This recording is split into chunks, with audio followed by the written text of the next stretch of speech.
rejoindre, nous sommes en direct, vous le savez, 586e jour de guerre et nous sommes en direct pour en parler avec notre correspondante à Jérusalem, Pascal Zonshine. Bonjour Pascal. Bonjour Ilana. Merci Pascal d'être avec nous ce matin. On va peut-être commencer par la situation à Gaza. On parle de l'élimination du frère de Yahya Sinwar, Mohamed Sinwar, qui aurait été tué effectivement par les forces israéliennes. En tout cas, il faudra probablement attendre plusieurs jours, voire plusieurs semaines avant de savoir si le chef du Hamas à Gaza a été tué hier.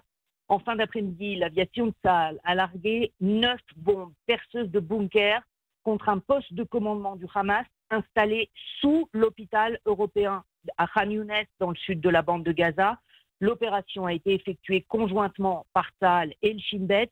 Quand des informations sont montées sur la présence de Mohamed Sinwar dans le bunker, le chef d'état-major de Tsahal a autorisé le raid, validé par le Premier ministre et par le ministre de la Défense.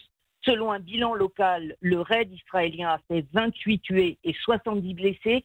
Tsahal a précisé que l'opération avait utilisé des munitions de précision pour limiter autant que possible les pertes en vie civile et n'a été décidé qu'après l'assurance qu'il n'y avait pas d'otages sur place. Si Mohamed Sinwar était encore dans le bunker au moment du raid, il n'a pas survécu. C'est ce qu'il faut savoir maintenant. Mohamed Sinwar était devenu le leader de facto du Hamas dans la bande de Gaza après la mort de son frère, Yahya Sinwar, tué au mois d'octobre par des soldats de Tsahal. C'est lui, Mohamed Sinwar, qui avait organisé l'enlèvement du soldat Gilad Shalit en 2006. Il faisait aussi partie des architectes des massacres du 7 octobre. Il était considéré comme encore plus cruel et fanatique que son frère, si c'est possible. Mohamed Sinwar était dans le viseur de Tsahal depuis des mois. Reste à savoir aussi si sa disparition, si elle est confirmée, aura un impact sur la position du Hamas dans la négociation sur un accord de trêve et de libération des otages. Par ailleurs, hier, à nouveau, le Hamas a tiré des roquettes sur le territoire israélien. Alors, c'est dans la soirée le djihad islamique qui a tiré en riposte au raid contre Mohamed Sinwar 3 roquettes vers Ashkelon et l'ouest du Negev. 2 ont été interceptées par dôme de fer. La 3e est tombée en zone inhabitée. Et puis, les Houthis du Yémen ont également tiré hier 2 missiles balistiques sur Israël. Le premier a été intercepté par le système Khetz et le second, tiré 3 heures plus tard, s'est désintégré en vol. Aucun des 2 missiles n'a donc atteint l'espace aérien israélien et aucune de ces attaques n'a fait de blessés. Mais les Houthis, effectivement, qui répètent qu'ils continueront d'attaquer Israël comme ils l'ont promis il y a déjà quelques jours, malgré d'ailleurs aussi l'accord avec les États-Unis, Pascal. Et d'ailleurs, le premier tir de missiles balistiques hier soir a eu lieu précisément au moment où le président Trump prononçait son discours à Riyad, c'est-à-dire que l'on peut dire que le missile balistique Houthi lui est littéralement passé au-dessus de la tête en direction d'Israël. Donc ça en dit long aussi, sachant que sur les 32 missiles tirés depuis le mois de mars par les Houthis contre Israël, au moins 11 sont retombés en Arabie Saoudite. Donc il y avait aussi une prise de risque de la part de la ministre iranienne hier en tirant sur Israël, pas seulement de viser Israël. Alors on va parler du voyage de Donald Trump en Arabie Saoudite. Juste pour rester sur le plan sécuritaire, on parle aussi du Nord, puisque des médias arabes libanais rapportent apparemment qu'un drone israélien a tenté de pénétrer l'espace aérien libanais. Est-ce qu'on a des infos aussi sur ce qui se passe de ce côté-là ? Alors, il y a eu 2 éliminations ciblées de terroristes du Hezbollah hier au sud Liban, une à Khoulé, l'autre dans le secteur du Beaufort. A signalé aussi en Judée-Samarie, Tsahal qui a détruit un laboratoire terroriste à Toul-Karem qui contenait pas moins de 200 engins piégés. Et Tsahal a également effectué hier soir une frappe ciblée à Jabalia dans le nord de la bande de Gaza contre le secteur d'où justement avaient été tirées les 3 roquettes contre l'ouest du Negev. Alors on parlait avec vous, Pascal, vous l'évoquiez, de ce voyage de Donald Trump au Moyen-Orient, en Arabie Saoudite. Est-ce qu'il a d'ores et déjà fait des annonces, Donald Trump? On sait qu'il va se rendre aujourd'hui au Qatar, qui sera ensuite aux Émirats Arabes Unis. De quoi il est question exactement ? Alors, il y a plusieurs annonces qui sont importantes à prendre en compte dans le discours de Donald Trump. La première concernant la Syrie, puisque le président américain a annoncé qu'il allait ordonner la levée des sanctions contre la Syrie pour leur donner, dit-il, de meilleures chances de croissance. Ces sanctions étaient nécessaires mais le nouveau régime doit maintenant avoir sa chance.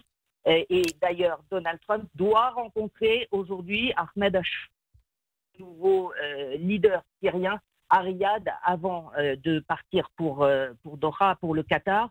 En ce qui concerne l'Iran, Donald Trump a répété qu'il voulait conclure un accord avec l'Iran sur son programme nucléaire, en ajoutant que l'Iran n'aurait pas l'arme nucléaire et que son offre avait une durée limitée. Donald Trump a également évoqué la situation à Gaza pour dire que les États-Unis travaillaient sans relâche pour ramener tous les otages détenus par le Hamas et à agir pour que cette guerre s'arrête le plus vite possible. Ce qui se passe est horrible, a déclaré le président Trump. Enfin, dernier point important aussi, la question des accords d'Abraham, ce programme de normalisation régionale auquel Trump tient évidemment toujours. Il a d'ailleurs affirmé que c'était son rêve d'intégrer l'Arabie saoudite dans ces accords de normalisation avec Israël. Mais vous le ferez à votre rythme, a ajouté Donald Trump à l'adresse du prince Mohammed bin Salman.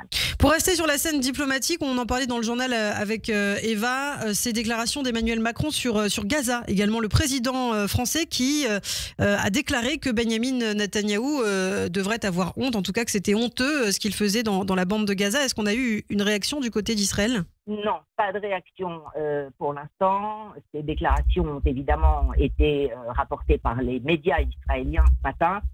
En revanche, non, pas de déclaration politique publique. Elles peuvent évidemment venir dans le courant de la journée. On sait que Emmanuel Macron, justement, avec le prince héritier d'Arabie Saoudite, a l'intention d'organiser le mois prochain une conférence à New York sur des reconnaissances mutuelles entre Israël et les pays arabes qui ne le reconnaissent pas encore, et évidemment de reconnaissance de l'État palestinien. Un mot pour terminer, des otages. On sait qu'il y a désormais 58 otages, Pascal, dans la bande de Gaza. Des nouvelles d'Idan Alexander après son retour. Est-ce qu'on a aussi des déclarations du Forum des familles des otages notamment ? Le Forum des familles des otages qui a rencontré hier longuement les deux émissaires américains, Adam Bowler et Steve Witkoff, qui leur ont parlé durant plus de 2 heures sur leurs efforts, sur la situation, sur leur détermination à ramener tous les otages israéliens dans le cadre d'un accord.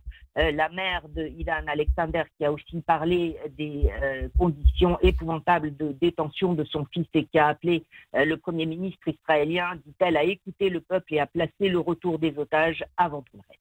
Eh bien, merci beaucoup Pascal pour ces infos. On vous retrouve tout à l'heure à 7h26 pour le Zoom Israël, heure française. Évidemment, restez avec nous. Tout de suite, l'essentiel de l'info avec Eva Soto.